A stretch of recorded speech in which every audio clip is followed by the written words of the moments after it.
Hi, everybody. It's Professor Mitchell. That brings us to section 6.4 on uniform probability distributions. Remember, we skipped section 6.3.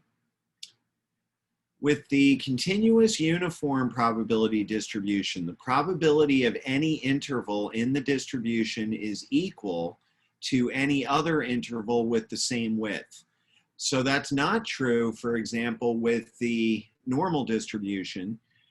With the normal distribution, and let's stick with the standard normal distribution, right? The distribution of z-scores. It's much more likely that z is between 0 and 1 than it is that z is between 2 and 3, okay? Because remember, the center of the standard normal distribution is at 0.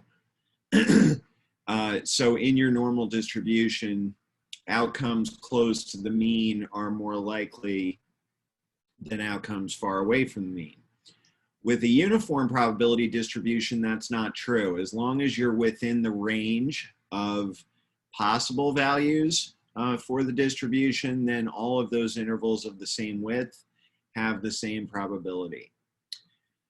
So I thought it would be helpful to start with an example. I was noticing the way that this PowerPoint is set up, and I wasn't too crazy about it because there's a certain way that I like to think about the uniform distribution that I think makes it a lot simpler.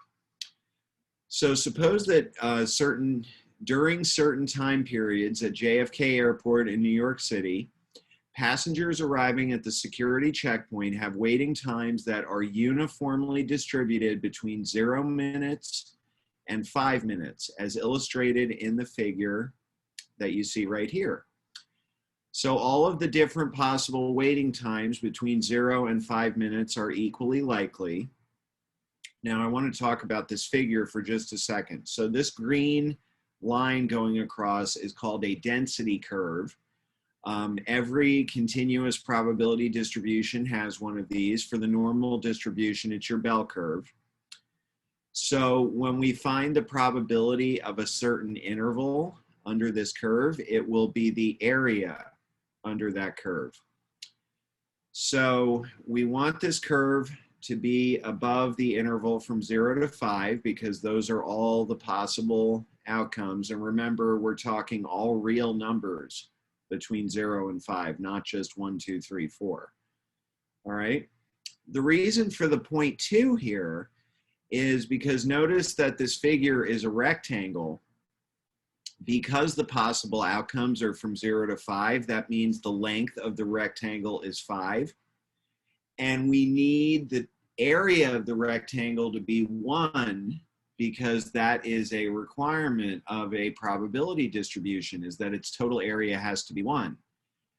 All right, so that means that the width of the rectangle would have to be 1/5 or 0.2 because 5 times 0.2 equals 1. All right, so we'll say more about this in just a minute. So again, waiting times can be any value between 0 and 5 minutes. So it's possible to have a waiting time of 1.23456 minutes. By assigning the probability of 0.2 to the height of the vertical line in the figure, the enclosed area is exactly 1. And in general, we should make the height of this vertical line in a uniform distribution equal to 1 over the range. All right, the range of the possible outcomes, the max minus the min. So given the uniform distribution illustrated in the figure, find the probability that a randomly selected passenger has a waiting time of at least 2 minutes. So there will be a formula for this, but I don't think that's the easiest way to think about it. I think the easiest way to think about it is just as the area of a rectangle. So I talk about a shaded area here. The shaded area that you'll see in a moment represents waiting times of at least 2 minutes. Because the total area under the density curve is equal to 1, there is a correspondence between area and probability. We can easily find the desired probability by using area. So the probability that the wait time is at least 2 minutes is the height times the width of the shaded area that you see right here.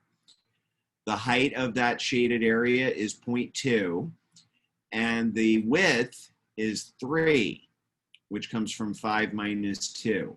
You see that? So you have the, I call it the length times the width.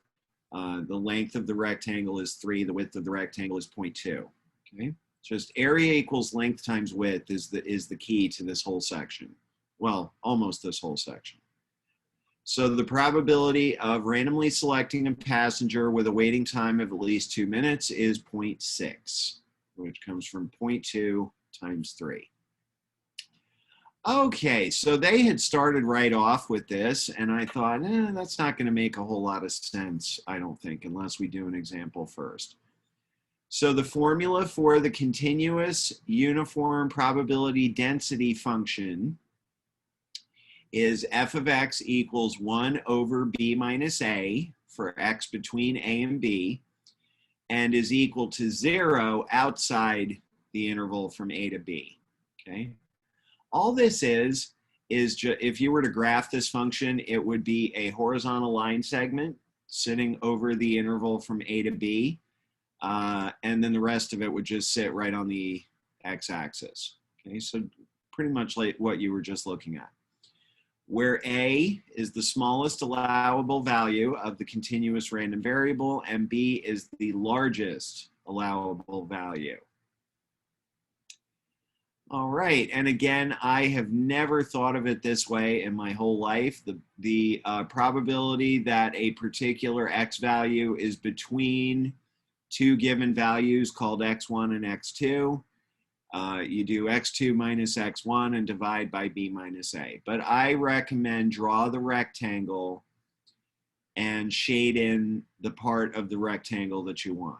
I think that's the easiest way to do it. All right, that brings us to the formulas for the mean and the standard deviation of the continuous uniform distribution. The mean is a plus b divided by 2, in other words, just the average of a and b. And I think that makes a lot of sense. So for example, in the JFK example, if customer waiting times are uniformly distributed between 0 and 5 minutes, the mean of all those times should be 2.5 minutes. Makes a lot of sense. This formula I cannot explain to you. All right, I might have seen an explanation a very long time ago, but I don't remember it. The standard deviation is found by using this formula: sigma equals b minus a divided by, for some reason, the square root of 12. Okay, so now that we know all that, let's look at another example. I've got some funky animations here that are not quite what I wanted them to be, but that's okay. Suppose the temperature of a solution varies with a uniform distribution between 55 and 155 degrees. What is the probability that the next measured temperature is between 70 and 90 degrees? So here is your density curve. It's this line sitting on top. So the shaded area, we want that to be equal to 1. And the way we're going to make it equal 1, because the range of your random variable is 100, in other words, 155 minus 55, we need the height of the rectangle to be the reciprocal of that, 1 over 100, which is 0.01. Okay, so that's always the first step in doing a uniform distribution problem, is figure out what is this value, right, that represents the height of the rectangle. And then, okay, so we've taken care of that part.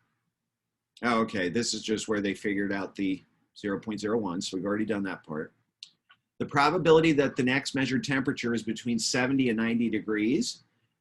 So notice what they've done here. They've shaded a portion of the rectangle. This is exactly the way I do it. And the I'm going to call it the base. The base of that rectangle is 20, which is 90 minus 70. The height is still 0.1, which means the area of this smaller rectangle would be 20 times 0.01, which is 0.20. So the probability that the next measured temperature is between 70 and 90 degrees is 0.2.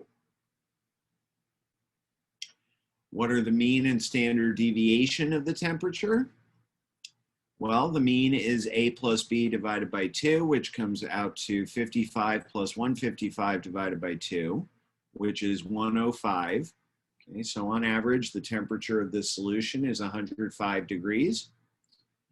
And the standard deviation of the temperature, when you use that formula that we talked about, comes out to about 28.87 degrees. So the mean is 105 degrees and the standard deviation is 28.87 degrees. And that's all there is to it. That's the end of 6.4, and that is the end of chapter 6. We'll see you next time.